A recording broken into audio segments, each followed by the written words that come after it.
Shivaratri night എന്താ പരിപാടി? ഞങ്ങൾ വടക്കുന്നാഥനിലായിരുന്നു കേട്ടോ. കുറച്ച് നേരമൊക്കെ അവിടെ പോയിരുന്ന് വൈബ് ചെയ്ത് വന്നില്ലെങ്കിൽ എന്ത് തൃശ്ശൂരുകാരാണല്ലേ. ഞങ്ങൾ ലേറ്റ് ആയിട്ടാണ് കേട്ടോ ഇത്തവണ ഞങ്ങൾ പോയത്. ചുറ്റമ്പലത്തിലേക്ക് കയറാൻ പറ്റാത്തൊരവസ്ഥയായിരുന്നു കേട്ടോ. അതുകൊണ്ട് തന്നെ ഈ സമയത്ത് ഇത്തിരി തിരക്ക് കുറവും കാര്യങ്ങളും ഉണ്ടായിരുന്നു. അല്ലെങ്കിൽ ഉപ്പുമാവ് വാങ്ങിക്കാനുള്ള വരി അങ്ങ് നീണ്ടു നിൽക്കുമായിരുന്നു. ഇത്തവണ ഇച്ചിരി വലിയ തിരക്കില്ലാണ് ഞങ്ങൾക്ക് ഫുഡ് വാങ്ങിക്കാൻ പറ്റിയിട്ടോ. നിങ്ങൾ വല്ലവരും ട്രൈ ചെയ്തിട്ടുണ്ടോ? നിങ്ങൾ വല്ലവരല്ല, നിങ്ങൾ ആരെങ്കിലും ട്രൈ ചെയ്യാണ്ടിരുന്നിട്ടുണ്ടോ? ഉപ്പുമാവും അച്ചാറും തമ്മിലുള്ള കോമ്പിനേഷൻ അവിടുത്തെ നല്ല ചെത്തുമാങ്ങ അച്ചാറായിരുന്നു കേട്ടോ. ആമി ചോദിക്കുന്നുണ്ടായിരുന്നു, അമ്മ ഉപ്പുമാവും അച്ചാറും തമ്മിൽ ഇത്ര നല്ല കോമ്പിനേഷൻ ആണോന്ന് കേട്ടോ. പിന്നെ അവിടെ നല്ല ചൂട് ചുക്ക് ചായയൊക്കെ കുടിച്ച് പിന്നെ ഞങ്ങൾ പർച്ചേസിങ്ങിന് ഇറങ്ങി. പക്ഷെ ഒന്നും വാങ്ങിച്ചില്ലെങ്കിൽ പോലും എനിക്കിങ്ങനെ കണ്ട് നടക്കാൻ നല്ല ഇഷ്ടമാണ് കേട്ടോ.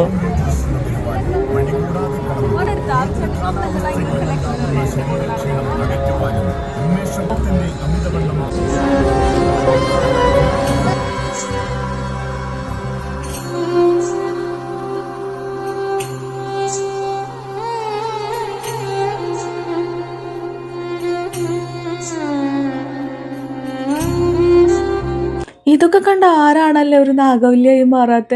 നല്ല കളക്ഷൻ ഉണ്ടായിരുന്നു കേട്ടോ. പക്ഷേ അഭിചേട്ടൻ എൻ്റെ പ്രൊട്ടക്ടറായിട്ട് എൻ്റെ ചുറ്റും ഉണ്ടായിരുന്നതുകൊണ്ട് ഞാൻ ഒന്നും തന്നെ വാങ്ങിച്ചില്ല ഗൈസ്. അങ്ങനെ വടക്കുന്നാഥലിന് പോയി ഞങ്ങൾ ശിവരാത്രി ഭംഗിയായി. നിങ്ങളുടെയോ?